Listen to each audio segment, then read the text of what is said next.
विद्यार्थी मित्रांनो, आज आपण या ठिकाणी वॉक लिटिल स्लोअर डॅडी याचा वर्कशीट या ठिकाणी पाहणार आहोत किंवा आपलं जे वर्कबुक आहे त्याच्याबद्दल आपण या ठिकाणी सविस्तर माहिती. Poem,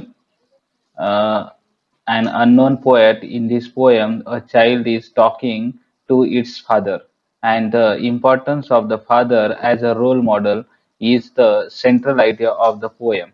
Throughout the poem, walk is used as a metaphor for the journey of life. Here are some types of the things. आता आपण या ठिकाणी कवितेचा भावार्थ पाहणार आहोत. बाबा, तुमची गती धीमी ठेवा. प्रत्येक लहान मूल मोठ्याचे अनुकरण करीत असते. त्यामुळे पुढची पिढी उत्तम घडावी यासाठी मागील पिढीचे योग्य दिशादर्शन त्यांना मिळणे गरजेचे असते. सदर कवितेतील लहान बालकाने वडिलांना केलेल्या विनंतीतून आशाच्या अर्थाचे विचार व्यक्त होतात. बाबा, तुम्ही थोडे सावकाश चाला, अशी विनंती बालक आपल्या वडिलांना करीत आहे. तो म्हणतो, तुमच्या पावलावर पाऊल ठेवून अपयश येऊ नये अशी त्याची इच्छा आहे. त्यामुळे तुम्ही सावकाशपणे चालला तर मीही तुमचे अनुकरण करून तुमच्याप्रमाणे योग्य मार्गाने आयुष्याची वाटचाल करू शकेन, असे बालक त्यांना सांगतो. तो पुढे म्हणतो, बाबा, कधी कधी तुम्ही फार वेगाने पुढे जाता तर कधी तुमची पावले मला दिसेनासे होतात. याचा अर्थ काही वेळा वडिलांची कृती व त्यांचे वर्तन समजणे मुलांना कठीण वाटते आणि अशा वेळी त्यांनी आपल्याला समजून सांगावे, स्वतःबरोबर सांभाळून पुढे न्यावे, असे तो वडिलांना सुचवतो. बालक वडिलांना सांगतो, मोठा झाल्यावर मला तुमच्यासारखे व्हायचे आहे आणि त्यावेळी माझे लहान मूल देखील त्याच्या वडिलांचे म्हणणे माझेच अनुसरून करणार आहे. याचा अर्थ कवितेतील बालक मोठा होऊन आपल्या वडिलांप्रमाणे बनू इच्छितो आणि आपले भविष्यातील मूल तेव्हा आपले अनुकरण करणार आहे याची त्याला जाणीव आहे. कारण प्रत्येक पुढची पिढी मागची पिढीचा आदर्श समोर ठेवत असते आणि म्हणून बालकाला वाटते की त्याचे योग्य मार्ग निवडला पाहिजे, सत्याच्या वाटेवरून चालले पाहिजे.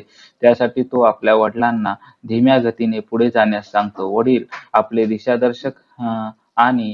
दिशादर्शक आहेत आणि त्यांनी दाखवलेली दिशा योग्य रीतीने समजून त्यानुसार आपले जीवन घडवणे त्याला महत्वाचे वाटते. कारण पुढे जाऊन येणारी पिढीही त्याचेच अनुकरण करणार आहे हे त्याला ठाऊक वाटते. असे या ठिकाणी या कवितेचा भावार्थ आपल्याला दिसतो.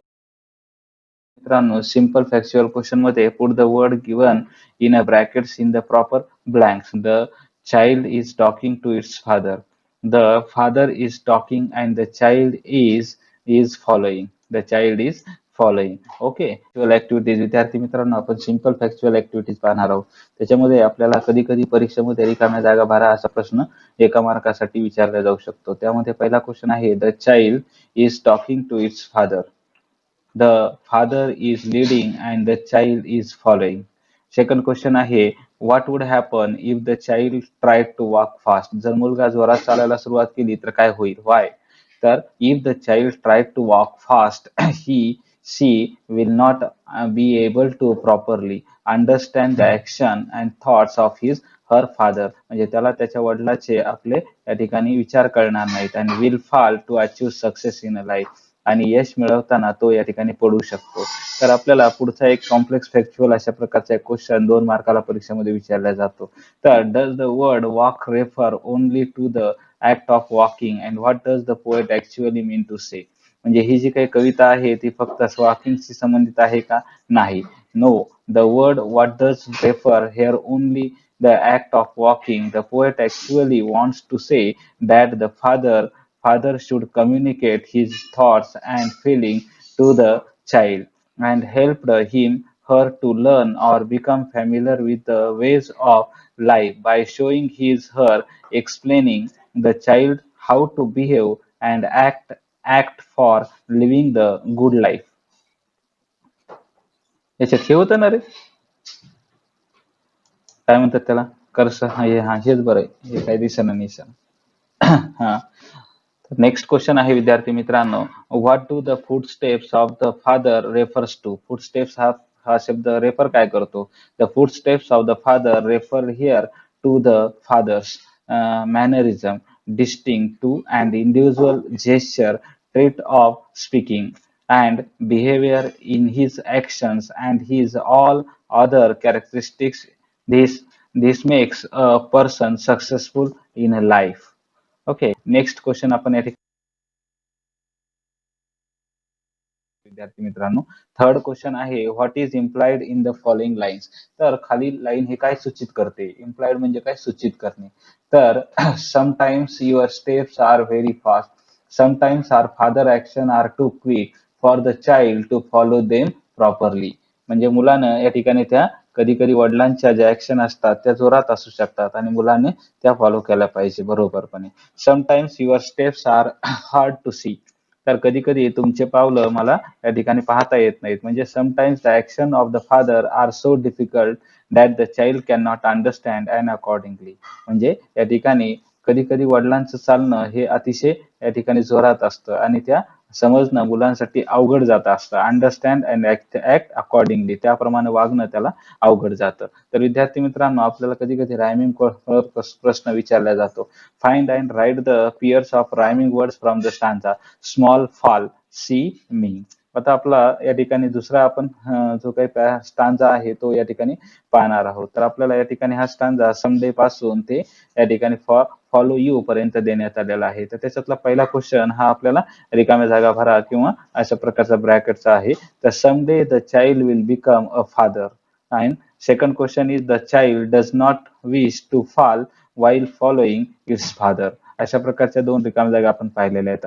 नेक्स्टचा क्वेश्चन आहे कॉम्प्लेक्स फॅक्च्युअल क्वेश्चन.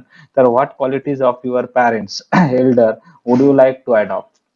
तुम्हाला तुमच्या आई वडिलांच्या कोणत्या प्रकारचे गुण अडॉप्ट करावेसे वाटतात? तर their ability, noble thoughts and actions, kindness, love for other, discipline, hard work on steep, reservations and to remain happy in good or bad condition. म्हणजे वाईट आणि चांगल्या परिस्थितीमध्ये सुद्धा माझे आई वडील जे या ठिकाणी काय करतात, परिस्थितीला सामोरे जातात, ते मला जास्त आवडतं. त्याच्यानंतर आपल्याला पुढचा एक क्वेश्चन देण्यात आले, what is implied in the following lines. तर खालील लाईन काय इम्प्लाइड आपल्याला करत आहे? The and I would want to lead just right. मला या ठिकाणी फक्त या योग्य मार्गाने जायचं आहे असं कवी सांगत आहे. म्हणजे त्याचा अर्थ, the child who is grown up now wants to guide his child correctly in the journey of his life. म्हणजे जीवनाच्या प्रवासामध्ये त्याला योग्य मार्गदर्शनाची गरज आहे. And second line is and know that I was true. आणि मला माहिती आहे की ते खरं आहे.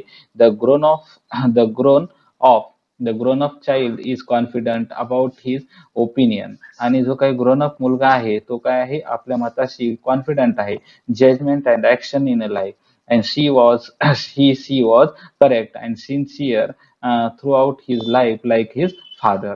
आता सेकंड ऍक्टिव्हिटी आपल्याला या ठिकाणी ऍक्टिव्हिटी बेस्ड पोएटिक डिव्हाइसेस दिलेले आहेत. तर या ठिकाणी कोणत्या रायमिंग वर्ड वापरलेले आहेत? तर बी, मी आणि ट्रू, यू अशा प्रकारचे रायमिंग वर्ड आपल्याला या कवितेमध्ये वापरलेले आहेत. तर आता आपल्याला माहिती आहे की अप्रिसिएशन ऑफ द पोएम हा एक प्रश्न महत्वाचा असतो. त्याच्यामध्ये आपल्याला वेगवेगळ्या प्रकारचे सर्वप्रथम आपल्याला कवितेचं शीर्षक म्हणजे टायटल द्यावं लागतं. त्यानंतर आपल्याला कवितेचा पोएट या ठिकाणी लिहावे लागतात. त्याच्यानंतर असतं सेम या ठिकाणी थीम और सेंट्रल आयडिया. म्हणजे दिलेल्या कवितेचा मुख्य गाभा कशावर आहे, कशावर आधारित ही कविता आहे, त्याची कल्पना काय आहे, या कवितेमध्ये आपल्याला सांगितलेलं असतं. आणि दुसरी आपल्याला आहे रायमिंग स्कीम. तर रायमिंग स्कीम मध्ये यमक कवितेतील प्रत्येक ओळीच्या अखेरीस येत असतात. त्याच्या ध्वनी उच्चार सारखे असतात आणि त्याच्यावरून आपण काय करत असतो, रायमिंग स्कीम या ठिकाणी ठरवत असतो. म्हणजे रायमिंग वर्ड्स वरून रायमिंग स्कीम आपण या ठिकाणी ठरवत असतो. म्हणजे कडव्यातील नेमिक यमक योजनेला आपण काय म्हणत असतो, रायमिंग स्कीम असं म्हणतो. त्याच्यानंतर आपल्याला दुसरा एक क्वेश्चन आहे फिगर ऑफ स्पीच. म्हणजे भाषेचे अलंकार. भाषेच्या अलंकारामध्ये सुद्धा मेटाफर असेल, इन्व्हर्जन असेल आणि त्याची पर्सनिफिकेशन असे अनेक अलंकार आपल्याला या ठिकाणी विचारले जातात. त्याच्यानंतर आहे कवितेचं स्पेशल फीचर. 6वा पॉईंट आहे स्पेशल फीचर. म्हणजे कवितेची खास वैशिष्ट्ये कोणती आहेत, तर आपल्याला ती 5 ते 6 लाईन मध्ये या ठिकाणी लिहावी लागतात. किंवा इम्प्लाइड मिनिंग काय दाखवलेले आहे. आणि पुन्हा टाइप्स ऑफ अ पोएम. म्हणजे कवितेचा या ठिकाणी कोणता प्रकार या ठिकाणी देण्यात आलेला आहे, म्हणजे सब्जेक्ट मॅटर काय आहे हे आपल्याला या ठिकाणी सांगावं लागतं. किंवा फॉर्म काय आहे कवितेचा, की सॉलिलॉकी आहे का मोनोलॉग आहे, अशा प्रकारची कविता असते. आणि त्याच्यानंतर कवितेमध्ये इमॅजिनरी सुद्धा या ठिकाणी दाखवलेली असते. म्हणजे कधी कधी या ठिकाणी आपल्याला इन्क्लूड केलेली असते. आणि आता आपण या ठिकाणी जर पाहिलं तर इम्प्लाइड मिनिंग सुद्धा कधी कधी आपल्याला गृहीत अर्थ काय आहे कवितेचा तो सांगावा लागतो. आणि फेवरेट लाईन मध्ये आपल्या आवडत्या कोणकोणत्या लाईन आहेत त्या सुद्धा आपल्याला लिहाव्या लागतात. आणि why I like don't like the poem, मला ही कविता का आवडते हे आपल्याला या ठिकाणी सांगावं लागतं. मग जर आपण वॉक अ लिटिल स्लोअर डॅडीचं या ठिकाणी अप्रिसिएशन पाहिलं तर आपल्याला असं दिसतं की title walk a little slower, the title walk a little slower and the poetess, the poem is written by anonymous unknown poet, ही कविता एका अननोन कवीने लिहिलेली आहे. थीम और सेंट्रल आयडिया, काय आहे थीम या कवितेची? The importance of the father as a role model is the central idea of the poem, म्हणजे वडिलांना या ठिकाणी आदर्श व्यक्ती मानून या कवीनं अशा प्रकारे महत्व व्यक्त केलेलं आहे. And the child in the poem wants to observe and imitate the life led by his her father, आणि या कवितेमधला हा मुलगा आहे त्याला फक्त आपल्या वडिलांचं अनुकरण करायचं आहे.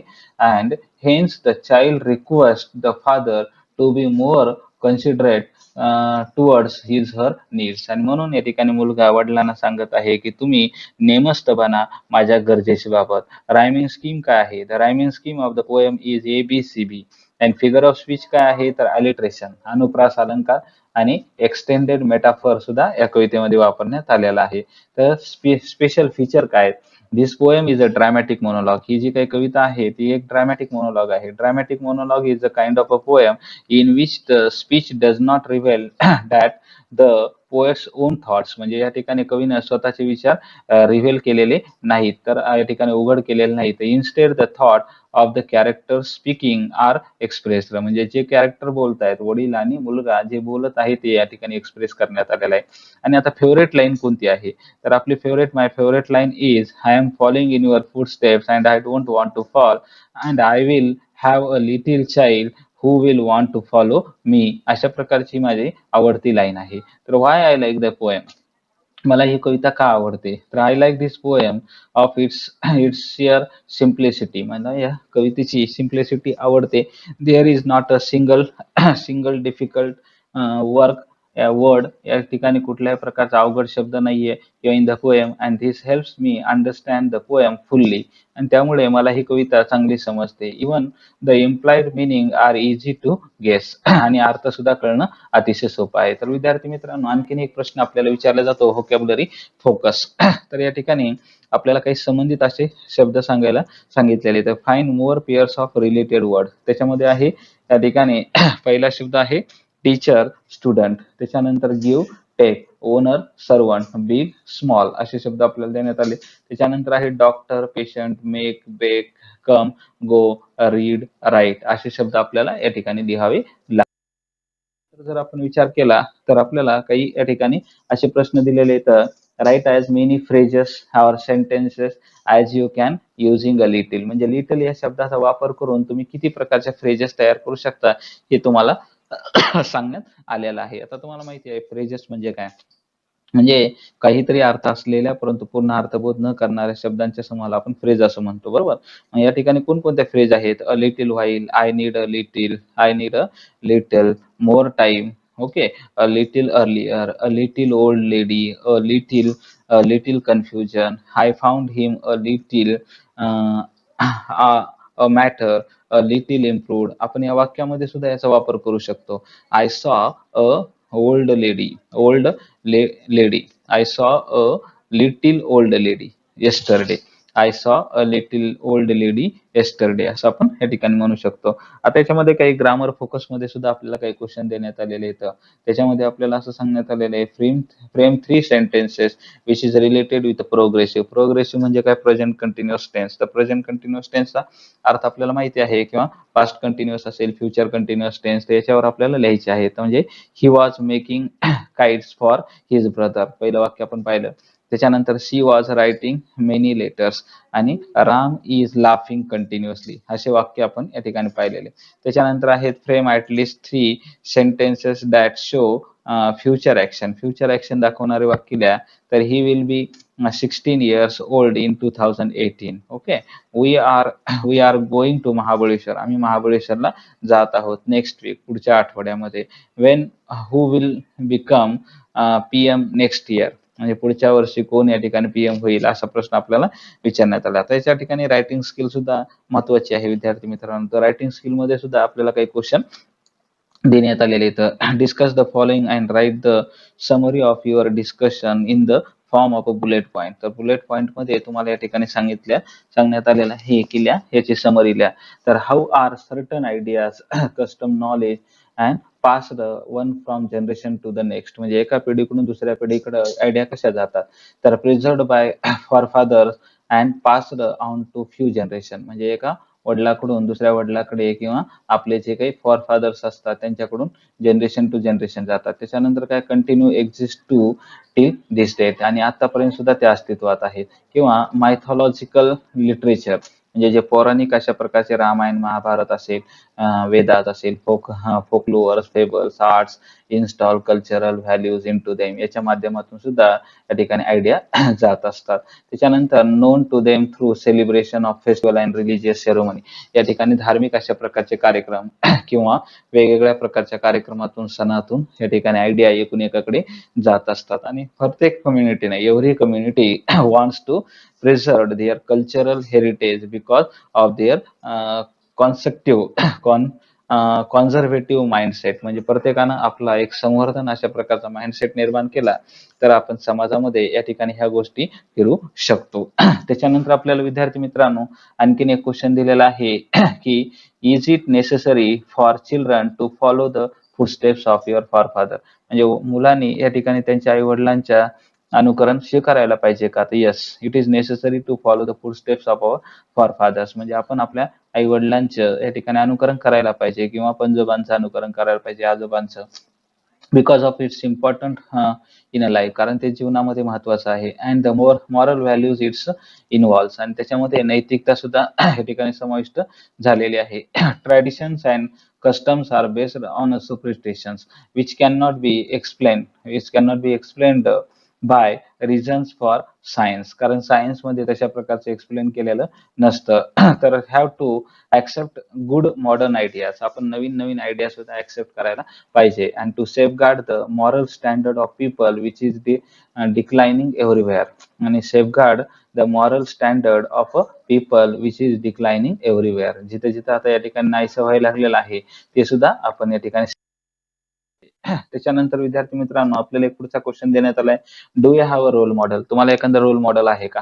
आता प्रत्येकालाच रोल मॉडेल असतात आपल्याला माहिती आहे. आणि तुम्हाला त्यांच्यात कोणते रोल मॉडेल या ठिकाणी आवडतात. तर my role model is doctor APJ Abdul Kalam, the former president of India, and he was known as the missile man and the man behind India's missile program. I appreciate his intelligence, dedications to his duty, hard work, sincerity, and simplicity. His simplicity, politeness, humanity, and thoughtfulness, even in his capacity as the president. म्हणजे president असताना सुद्धा त्यांच्यामध्ये अशा प्रकारच्या गुणवत्ता होत्या. म्हणून मला या ठिकाणी डॉक्टर एपीजे अब्दुल कलाम हे माझे रोल मॉडेल म्हणून आवडतात. त्याच्यानंतर आपल्याला एक विद्यार्थी मित्रांनो आणखीन एक क्वेश्चन देण्यात आलेला आहे. Think of an occasion when you did not like the decision or action of family member but realise later on. म्हणजे असं एखादी कुठली गोष्ट सांगा की तुम्हाला या ठिकाणी तुमच्या आई वडिलांची कोणती गोष्ट आवडली नाही पण त्याच्यामुळे तुमची चूक झाली. तर या ठिकाणी माझ्या जीवनामधला असा एक प्रसंग आहे विद्यार्थी मित्रांनो.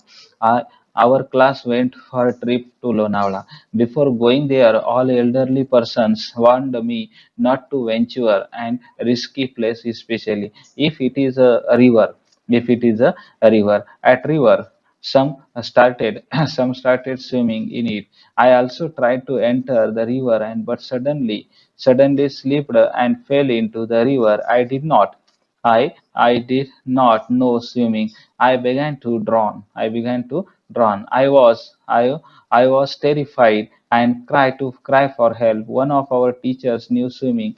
He boldly jumped into the river and swam towards me and hold my hand firmly brought me to the to the bank of a river. I lay unconscious. Water in my stomach was removed. I felt a little better, but could not enjoy the picnic and more. And the dangerous situations taught me the lessons of lifetime. I realized that my family was right and decided never to be disregarded by my parents' advice.